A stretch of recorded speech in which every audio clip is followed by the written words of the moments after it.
Hello everyone, welcome to all on Easy Learn Singh classes and today I am Nandini Singh is going to launch my first Pathfinder series।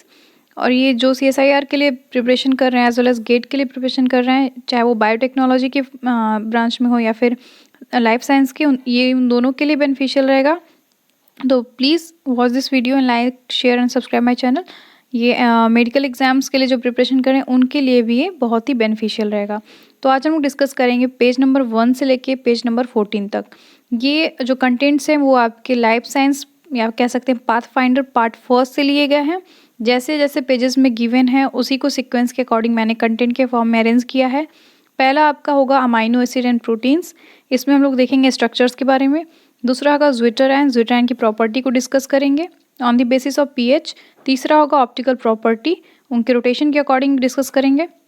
Absolute configuration on the basis of DL and RS system. Standard and non standard amino acid को हम लोग detail में पढ़ेंगे क्योंकि questions अक्सर यहाँ से पूछे जाते हैं। और लास्ट पेप्टाइड एंड पॉलीपेप्टाइड, ये जितने भी टॉपिक्स से हम लोग ये कवर करेंगे। तो फर्स्ट पेज नंबर पे आपको दिया हुआ है अमाइनो एसिड एंड प्रोटीन, ये बायोकेमिस्ट्री का पोर्शन है। अमाइनो एसिड को अमाइनो एसिड इसलिए कहा जाता है क्योंकि इसमें दो ग्रुप्स पाए जाते हैं, एक होता है अमाइनो ग्रुप और एक होता है कार्बोक्सिल ग्रुप। बीच में आपका जो सी प्रेजेंट होता है उसको बोलते हैं, मतलब कार्बन ही होता है लेकिन उसको नेम दिया जाता है कार्बन अल्फा या अल्फा कार्बन कह सकते हैं। लोअर जो चेन प्रेजेंट होता है उसको बोलते हैं साइड चेन और वो आर के फॉर्म में गिवन होता है। जैसे जैसे अमाइनो एसिड की प्रॉपर्टीज चेंज होती है साइड चेन्स बदलता जाता है। लाइक एग्जांपल ले सकते हैं हम लोग ग्लाइसिन का। ग्लाइसिन सबसे सिंपलेस्ट अमाइनो एसिड होता है और वो साइड चेन के फॉर्म में प्रेजेंट होता है CH3 के, ठीक है। और साइड चेन के जस्ट अपोजिट होता है H प्रेजेंट। ये होता है अमाइनो एसिड का एक एब्सोल्यूट स्ट्रक्चर। जितने मेन इंपॉर्टेंट पॉइंट्स हैं वही मैं डिस्कस करूंगी पाथफाइंडर के। एक्स्ट्रा टॉपिक को मैं डिस्कस नहीं करने वाली हूँ, जो एग्जाम में पूछे जाते हैं बस वही हम लोग पढ़ेंगे। आपके जो अमाइनो एसिड होते हैं उनका एक प्रॉपर्टी होता है एम्फोटेरिक इन नेचर होने का। एम्फोटेरिक मीन्स होता है वो मॉलिक्यूल्स जिनके पास प्रोटॉन को डोनेट करने का एज वेल एज एक्सेप्ट करने का दोनों ही प्रॉपर्टी होता है। वो प्रोटॉन को डोनेट भी कर सकते हैं एज वेल एज एक्सेप्ट भी कर सकते हैं। तो आपके जो अमाइनो एसिड होते हैं वो इस तरह से एम्फोटेरिक इन नेचर होते हैं as well as zwitterionic form में भी पाए जाते हैं। ज्विटर आयन क्या होता है? ज्विटर आयन वो फॉर्म होता है जिसमें कि आपके जो अमाइनो एसिड्स होते हैं वो कैटायन की तरफ भी वर्क कर सकते हैं at low pH as well as anion की तरफ भी वर्क कर सकते हैं एट हाई पीएच। आपके जो अमाइनो एसिड होते हैं उनके पास protonation as well as deprotonation होने का भी प्रॉपर्टी होता है और इसको हम लोग ज्विटर आयनिक के प्रॉपर्टी से कोरिलेट करके पढ़ते हैं। ज्विटर आयन का एक सिंपल सा मीनिंग होता है डबल आयन फॉर्म, ठीक है। आपके जो अमाइनो एसिड्स होते हैं वो अगर लो पीएच पे प्रेजेंट होते हैं तो वो स्ट्रांगली एसिडिक सॉल्यूशन की तरफ वर्क करते हैं। वहीं अगर आपका जो पीएच है वो बहुत ज़्यादा हाई है तो आपका जो सॉल्यूशन है वो स्ट्रांगली बेसिक की तरफ वर्क करेगा। और इन्हीं के अकॉर्डिंग आपका जो अमाइनो एसिड होता है वो प्रोटोनेट होता है एज वेल एज डीप्रोटोनेट होता है। तो ये दोनों ही प्रॉपर्टी आपके अमाइनो एसिड की होती है। थर्ड थिंग जो आपके पाथफाइंडर में दिया हुआ है पेज नंबर 3 पे वो है ऑप्टिकल प्रॉपर्टी। ऑप्टिकल प्रॉपर्टी में आप रोटेशन देख सकते हैं अमाइनो एसिड का, उनके लाइट का रोटेशन देख सकते हैं, उनके जो साइड चेन्स हैं या फिर ग्रुप्स अटैच्ड हैं उनकी क्या प्रॉपर्टी होती है, वो डी फॉर्म में एल फॉर्म में, ये सब आप ऑप्टिकल प्रॉपर्टी में पढ़ते हैं। जितने भी आपके अमाइनो एसिड होते हैं बस एक को छोड़ के वो सारे ही ऑप्टिकली एक्टिव इन नेचर होते हैं, मतलब वो रोटेट कर सकते हैं on the plane of plane polarized light, ठीक है। सिर्फ एक अमाइनो एसिड होता है जो कि आपका ऑप्टिकली एक्टिव नहीं होता है और उसको बोलते हैं ग्लाइसिन। आप जब ऑप्टिकल प्रॉपर्टी पढ़ते हैं तो उसमें कायरल अकायरल दो चीज़ें प्रेजेंट होती हैं या दो प्रॉपर्टीज़ पाई जाती हैं। कायरल मॉलिक्यूल्स वो मॉलिक्यूल्स होते हैं जिनके 4 ग्रुप्स जो अमाइनो एसिड के होते हैं वो एक दूसरे से डिफरेंट होते हैं, ठीक है। एक ना एक ग्रुप क्या होगा, डिफरेंट होगा, तो उसको बोलते हैं कायरल मॉलिक्यूल। वहीं अकायरल मॉलिक्यूल्स क्या होते हैं, जिनके ग्रुप्स जो होते हैं 4 उनमें से एक क्या होता है दूसरे के सिमिलर होता है, चाहे वो कोई भी हो, तो वो कहलाते हैं अकायरल मॉलिक्यूल। तो जो आपका ग्लाइसिन होता है उसका एक ग्रुप दूसरे ग्रुप से सिमिलर होता है, इसलिए वो अकायरल मॉलिक्यूल के फॉर्म में प्रेजेंट होता है और ऑप्टिकली इनएक्टिव इन नेचर होता है। जो 2 फॉर्म होते हैं डी और एल फॉर्म, ठीक है, उन्हीं के बेसिस पे पोलरीमीटर का इन्वेंशन हुआ। पोलरीमीटर वो इंस्ट्रूमेंट होता है जिससे कि ऑप्टिकल प्रॉपर्टी को मेज़र करते हैं, ठीक है।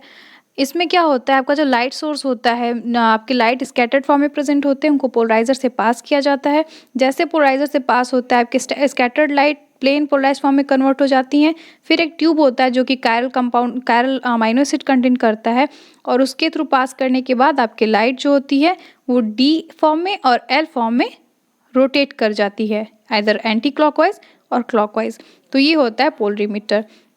अब देखते हैं हम लोग standard and standard non standard amino acid.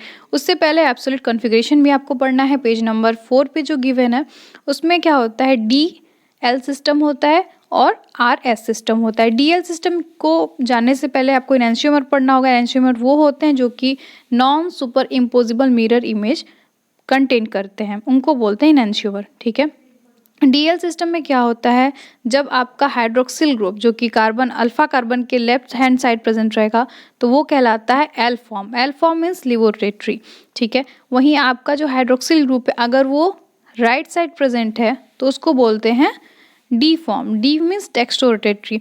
तो ये दो फॉर्म होते हैं और इनको बोलते हैं फीचर प्रोजेक्शन के नाम से भी जाना जाता है। आपके जितने भी अमाइनो एसिड होते हैं वो एल फॉर्म में प्रेजेंट होते हैं। ठीक है। कुछ डी फॉर्म में भी पाए जाते हैं जो कि आपके क्या होते हैं, कुछ बैक्टीरियाज के फॉर्म में प्रेजेंट होते हैं, मीन्स बैक्टीरियाज की कैटेगरीज में। लेकिन हम लोग में क्या होता है, mainly amino acid L form में ही पाया जाता है।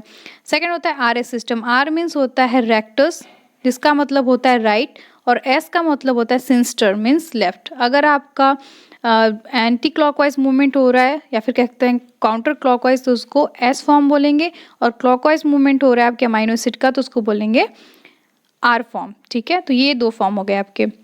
Standard amino acid non standard amino acid में क्या होता है, कुछ अमाइनो एसिड्स होते हैं जो कि नेचुरली पाए जाते हैं और कुछ अमाइनो एसिड होते हैं जो कि नेचुरली नहीं पाए जाते हैं। तो इन्हीं के बेसिस पे स्टैंडर्ड नॉन स्टैंडर्ड का डिवीजन हुआ। पहले हम लोग जानेंगे अमाइनो एसिड का जो डिवीजन हुआ on the basis of their side chain, उसके बारे में पढ़ेंगे। पहला है non polar side chain amino acids. इसमें आपके कुछ अमाइनो एसिड आते हैं गैप, वी, लिम, इसका अलग अलग नाम है। G for glycine, A for alanine, V for valine, L for leucine, I for isoleucine, P for proline, M for methionine, and P for phenylalanine, and tree for tryptophan. Proline मैंने पहले ही बताया आपका restricted amino acid होता है और उसमें present होता है इमीनो ग्रुप।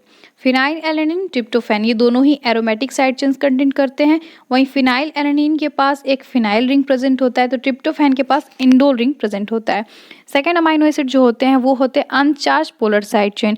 इसमें क्या होता है आपका serine, threonine, 6 amino acid present होते हैं, 6। ठीक है। तो पहला होता है serine, threonine, cysteine, asparagine, glutamine and tyrosine. 3 amino acid इसमें से लाइक सेरीन, थ्रियोनिन और टायरोसिन क्या करते हैं, हाइड्रोक्सिल ग्रुप कंटेंट करते हैं। वहीं सिस्टीन के पास सल्फा हाइड्रिल ग्रुप या फिर कह सकते हैं थाइल ग्रुप प्रेजेंट होता है, और आपका जो हाइड्रोक्सिल ग्रुप होता है इसमें एब्सेंट होता है।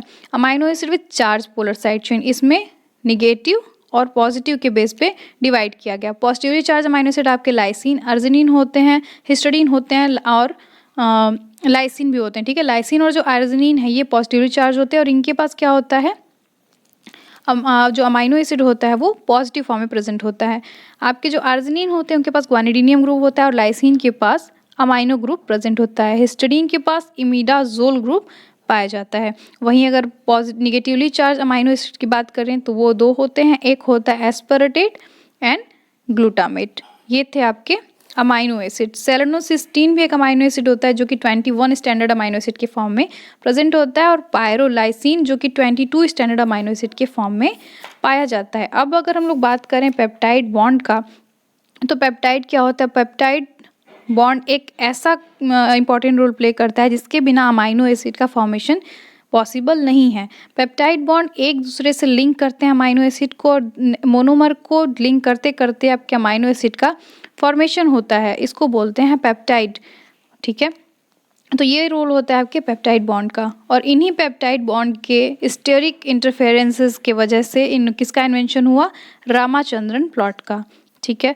अमाइनो एसिड को रामाचंद्रन प्लॉट से कोरिलेट करके इसलिए पढ़ा जाता है क्योंकि वो प्रेडिक्शन में हेल्प करता है। अगर आपका एक अमाइनो एसिड है तो वो मोनो क्या कहलाता है, मोनोपेप्टाइड कहलाएगा। अगर वो सिर्फ पेप्टाइड भी कहा जा सकता है। अगर 2 अमाइनो एसिड्स हैं तो डाईपेप्टाइड, 2 से ज़्यादा हैं तो ट्राईपेप्टाइड, और 12 से 20 तक हैं तो ओलिगोपेप्टाइड। तो इस तरह से आपका पेप्टाइड बॉन्ड का क्या हुआ, धीरे धीरे जैसे जैसे अमीनो एसिड बढ़ते गए उस तरह से इनका नेमिंग हुआ। पेप्टाइड बॉन्ड का बात किया जाए तो आपके पेप्टाइड बॉन्ड्स का जो फॉर्मेशन होता है उस टाइम एक कंडेंसेशन रिएक्शन अकर होता है। कंडेंसेशन रिएक्शन अकर होते ही आपका H2O रिलीज होता है, तो इस तरह से आपका पेप्टाइड बॉन्ड बनता है। ठीक है, अब इसमें जो बॉन्डिंग होती है CN के बीच होती है, CH3 के बीच होती है। इसके बारे में पढ़ने के लिए आपको रामाचंद्रन प्लॉट के बारे में जानना बहुत ही इम्पॉर्टेंट है। बीच में एक टॉपिक मैंने स्किप किया है जो कि टाइट्रेशन कर्व से रिलेटेड है। टाइट्रेशन कर्व को पढ़ने के लिए अलग अलग एग्जाम्पल्स देने होंगे, लाइक एलेनिन का, हिस्टिडीन का, तो उसको हम लोग अलग से कवर करेंगे क्योंकि वो एग्जाम्स में पूछे जाते हैं। तो ये थे आपके आज के टॉपिक्स जो कि हम लोगों ने कहा था कि हम कवर करेंगे, और मैक्सिमम टॉपिक्स आपके कवर हुए। इतने ही आपको लाइफ साइंस के पेज नंबर 1 से 17 तक, मैंने 14 निकाला था लेकिन 17 तक कवर किया है, तो यहाँ तक आपको इतना ही पढ़ना है। इससे ज़्यादा मुझे नहीं लगता है कि कुछ लाइफ साइंस में आपको कवर करने की ज़रूरत है, एग्जाम्स में यही पूछे जाते हैं। आई होप आपको ये समझ में आया हो। नेक्स्ट सीरीज़ हम लोग कल ज्वाइन करेंगे, तब तक के लिए please like and subscribe my channel. Thank you so much.